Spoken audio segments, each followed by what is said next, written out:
আসসালামু আলাইকুম, আমি সাবিহা আক্তার eduLiteracy থেকে আরো একটি নতুন ভিডিও নিয়ে হাজির হয়ে গেলাম আপনাদের সামনে। আজকে আমরা অনার্সদের 4th ইয়ারের একটি নতুন সাবজেক্ট নিয়ে আলোচনা করব এবং এই সাবজেক্টটির নাম হচ্ছে অ্যাডভান্স অ্যাকাউন্টিং 2। তার মানে আজকে আমরা অনার্সদের 4th ইয়ারের অ্যাডভান্স অ্যাকাউন্টিং 2 এই সাবজেক্টের ফার্স্ট চ্যাপ্টার এবং এই চ্যাপ্টারটির নাম হচ্ছে সুনাম ও শেয়ারের মূল্যায়ন। হ্যাঁ, তো ইংলিশে যদি জানতে চাই valuation of goodwill and shares, এই চ্যাপ্টারটি নিয়ে আলোচনা করব। তো আর কথা বাড়াচ্ছি না, চলে যাচ্ছে আমাদের মূল আলোচনায়। তো আজকে আমরা আমাদের শেয়ার ভ্যালুয়েশনের যে সূত্রগুলো আছে সেই সূত্রগুলো একটু দেখে নিই। হ্যাঁ, এর আগে আমি অনেকগুলো সূত্র দেখিয়েছি এবং সেগুলো নিয়ে অঙ্কও করে দেখিয়েছি, ছোট বড় অনেক অঙ্ক করেছি। তো আরো অনেকগুলো অঙ্ক বোর্ড কোশ্চেন আমাদের বাকি আছে। তো সেগুলো করার আগে আমি করব কি, আমাদের শেয়ার ভ্যালুয়েশনের সূত্রগুলো একটু দেখে নিব। তো সূত্রগুলো দেখানোর আগেই বলে রাখি, যারা যারা এখন আমার চ্যানেলটিকে সাবস্ক্রাইব করেনি তারা এখনই আমার চ্যানেলটিকে সাবস্ক্রাইব করে পাশে থাকা বেল আইকনটি ক্লিক করে দিন। আর যারা অলরেডি সাবস্ক্রাইব করে দিয়েছি তাদেরকে অসংখ্য ধন্যবাদ। আর হ্যাঁ, অবশ্যই যদি ভিডিওগুলো ভালো লাগে, ভিডিওগুলো থেকে যদি একটুকু উপকার আপনাদের হয়ে থাকে, তাহলে লাইক করবেন, কমেন্ট করবেন এবং ফ্রেন্ডসদের সাথে শেয়ার করে দেবেন। ওকে, শেয়ার ভ্যালুয়েশনের সূত্রগুলোর মধ্যে আমাদের যে সূত্রটা লাগবে অ্যাট ফার্স্ট, সেটা হচ্ছে ফেয়ার ভ্যালু মেথড। তবে এখানে একটা কথা বলি, ফেয়ার ভ্যালু মেথডটা যে প্রতিটা অঙ্কে আমাদের লাগবে সেটা না। যে অঙ্কে আমাদের ফেয়ার ভ্যালু মেথডটা বের করতে, মানে ফেয়ার ভ্যালু এটা আমাদের কাছে চাবে, সেই অঙ্কে আমরা একটা করব।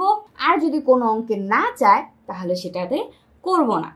তো সে ফেয়ার ভ্যালুর মধ্যে দেখেন value of each equity share, fair ভ্যালুর মধ্যে value of each equity share, এবং এইটার মধ্যে আমাদের মানে এইটার সূত্রটা হচ্ছে intrinsic value plus market value divided 2।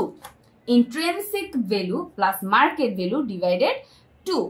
Okay, তো এটা ছিল আমাদের ফেয়ার ভ্যালু মেথডের যে ইকুইটি শেয়ারের এক একটা শেয়ারের মূল্য বের করার সূত্র। এবং এই সূত্রের মধ্যে আমরা দুইটা জিনিস পাচ্ছি, দেখেন ইন্ট্রিনসিক ভ্যালু আর একটা হচ্ছে মার্কেট ভ্যালু। তো এই ইন্ট্রিনসিক ভ্যালু বের করার আবার আর একটা সূত্র আছে, এই যে ইন্ট্রিনসিক ভ্যালু মেথড। তো এটা আমাদের বের করতে হবে value of each equity share, এক একটা শেয়ারের জন্য আমাদের যে মূল্যটা সেটা আমরা বের করব। নিট অ্যাসেট, আমাদের যে নিট অ্যাসেটটা থাকবে মানে ক্যাপিটাল এমপ্লয়েড আমরা বের করি, আগে আমি বের করে দেখেছি। তো সেই ক্যাপিটাল এমপ্লয়েডটাকে কিন্তু আমরা নিট অ্যাসেট বলতে পারি। তার মানে শেয়ার ভ্যালুয়েশনের অঙ্কের মধ্যে আমাদের নিট অ্যাসেট বা ক্যাপিটাল এমপ্লয়েড লাগবে। আচ্ছা, minus preference share capital, preference share capital minus preference dividend. তার মানে আমাদের অঙ্কে যদি প্রিফারেন্স ডিভিডেন্ড থাকে আমরা মাইনাস করব, যদি প্রিফারেন্স শেয়ার ক্যাপিটাল থাকে তবে সেটাও আমরা মাইনাস করব। কোথা থেকে? ক্যাপিটাল এমপ্লয়েড বা নিট অ্যাসেট থেকে। Okay, divided number of equity share, আমাদের কতটুকু শেয়ার আছে মানে কতগুলো শেয়ার আছে সেটা দিয়ে ভাগ করে দেব। এইভাবে করে আমরা আমাদের ইন্ট্রিনসিক ভ্যালু মেথডে আমাদের ইকুইটি শেয়ারের এক একটা শেয়ারের মূল্য কি করতে পারি? বের করে নিতে পারি। দুইটা সূত্র এখানে আমাদের পড়া হয়ে গেল, আশা করি খুব সুন্দর বুঝাতে পেরেছি। চলে যাচ্ছি পরবর্তী ধাপে। তো ইন্ট্রিনসিক ভ্যালু ওইটা তো আমরা বের করা শিখে নিলাম, মানে কিভাবে বের করতে হয় দেখে নিলাম। তারপরে চলে যাচ্ছি মার্কেট ভ্যালু। ফেয়ার ভ্যালু বের করার জন্য দুইটা জিনিস লাগে, একটা আমি দেখিয়েছি এবং আরেকটা এখন দেখাবো। মার্কেট ভ্যালু মেথড, এটা সূত্র হচ্ছে value of each share basis of average profit. তার মানে মার্কেট ভ্যালু মেথডে আমাদের দুইটা কাজ করতে হয়, একটা এভারেজ প্রফিটের মেথডে মানে এভারেজ প্রফিটের উপর, এবং আরেকটা হচ্ছে ডিভিডেন্টের উপর। এই যে দেখেন লিখে দিচ্ছি value of each share basis of dividend. তার মানে একবার এভারেজ প্রফিট ধরে আমাদের সূত্র দিয়ে মানে এভারেজ প্রফিট দিয়ে কাজ করতে হবে, আর একবার ডিভিডেন্ড দিয়ে কাজ করতে হবে। তো এভারেজ প্রফিট দিয়ে যখন আমরা ভ্যালুটা বের করব তখন হচ্ছে capitalised value divided number of ordinary share, capitalised value divided number of ordinary share.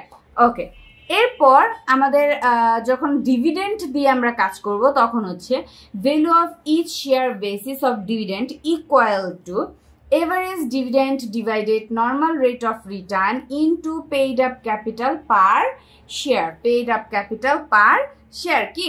Average dividend divided number normal rate of return.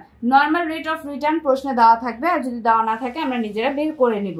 এবং এভারেজ ডিভিডেন্ড আমাদের ডিভিডেন্ডের পরিমাণ দেওয়া থাকতে পারে, ডিভিডেন্ডের পার্সেন্টেজ দেওয়া থাকতে পারে, সেগুলো দিয়ে আমরা এভারেজ ডিভিডেন্ড বের করে নিব। নেওয়ার পর সেটা কাজ করে গুণ করে দিব paid up capital per share. মানে হচ্ছে এক একটা শেয়ারের জন্য আমরা কতটুকু টাকা দিয়েছি, একটা শেয়ারে আমরা কত টাকা দিয়েছি সেটা কি করে দিব, গুণ করে দিব। ওকে, এভাবে করে আমরা এভারেজ প্রফিটের মধ্যে এভারেজ প্রফিট দিয়ে এবং ডিভিডেন্ডের মাধ্যমে আমরা মার্কেট ভ্যালু মেথডটা বের করে নিতে পারি। ওকে, তো এরপরে এভারেজ ডিভিডেন্ড বের করার যে সূত্রটা সেটা হচ্ছে total dividend divided number of dividend. ডিভিডেন্ডের টোটাল অ্যামাউন্টটা বসাবো এবং সেটা কতগুলো ডিভিডেন্ড আছে সেটা দিয়ে ভাগ করে দিব, বাস এভারেজ ডিভিডেন্ড বের হয়ে গেল। এখন আমাকে অনেকে কোশ্চেন করতে পারেন, তাহলে মার্কেট ভ্যালুর তো দুইটা মূল্য পেয়ে গেলাম, একটা এভারেজ প্রফিটের নিয়মে আর একটা ডিভিডেন্ড প্রফিটের নিয়মে, তাহলে কোনটা আমরা ওই সূত্রের মধ্যে নিয়ে বসাবো? মানে ফার্স্টে যে সূত্রটা দেখলাম, এই যে এখানে এই মার্কেট ভ্যালুর মধ্যে আমরা কোনটা নিয়ে বসাবো? তো যদি আমাদের ফেয়ার ভ্যালু মেথডে বের করতে বলে আমরা কি করব, value of each equity share, এখানে এইভাবে করে কথাটা লিখবো, যেখানে যেভাবে কথাটা লিখেছি না, value of each share basis of average profit, এভাবে এখানেও কথাটা লিখবো, value of each equity share basis of average profit লিখে ইন্ট্রিনসিক ভ্যালু, এখানে ইন্ট্রিনসিক ভ্যালুর যে মূল্যটা পাবো সেটা এখানে বসাবো, প্লাস দিয়ে এভারেজ প্রফিটে যেহেতু আমরা বের করছি তাহলে এভারেজ প্রফিটের মার্কেট ভ্যালুটা যত পাবো এখানে তত বসিয়ে দিব, ভাগ দিয়ে দিব 2 দিয়ে। এটা হয়ে গেল এভারেজ প্রফিটে। ওকে, তারপর আবার সেম ভাবে ডিভিডেন্ডের উপর করব, ইন্ট্রিনসিক ভ্যালুটা দিব যোগ মার্কেট ভ্যালুর কি এই যে ডিভিডেন্ডের যে মূল্যটা আমরা পাবো সেইটা নিয়ে এখানে বসিয়ে দিব, ভাগ করে দিব 2 দিয়ে। তার মানে যখন আমাদের মার্কেট ভ্যালুর মধ্যে আমরা দুইটা পাবো বা দুইটাই আমাদের বের করতে হবে বা দুইটাই অঙ্কের মধ্যে থাকবে, তখন ফেয়ার ভ্যালু মেথডেও কি এই একই সূত্র দিয়ে আমরা দুইটা কাজ করব, একটা হচ্ছে এভারেজ প্রফিটে আর একটা হচ্ছে কি ডিভিডেন্ড মেথডে।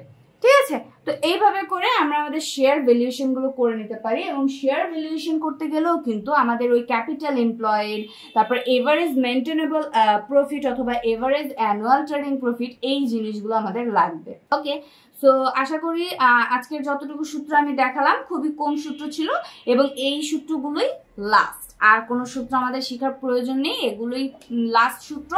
এখন শুধু আমরা ধুমিয়ে অঙ্কগুলো করব। ঠিক আছে, তো আমার ভিডিওগুলো দেখে সবাই অঙ্কগুলো শেষ করে নেবেন। ওকে, আর হ্যাঁ, যারা যারা অন্যান্য ক্লাসের অন্যান্য সাবজেক্টের ম্যাথের ভিডিও চাচ্ছেন তাদের উদ্দেশ্যে একটা কথা বলবো যে আমি যেহেতু একা একা মানে আমাকে একাই সবটা কিছু করতে হয়, আমার ভিডিওগুলো করা, ভিডিওর মানে বুঝতেই পারছেন এডিটিং করা বা এভরিথিং আমাকে নিজেকেই করতে হয়, এই কারণে আমি পেরে উঠছি না।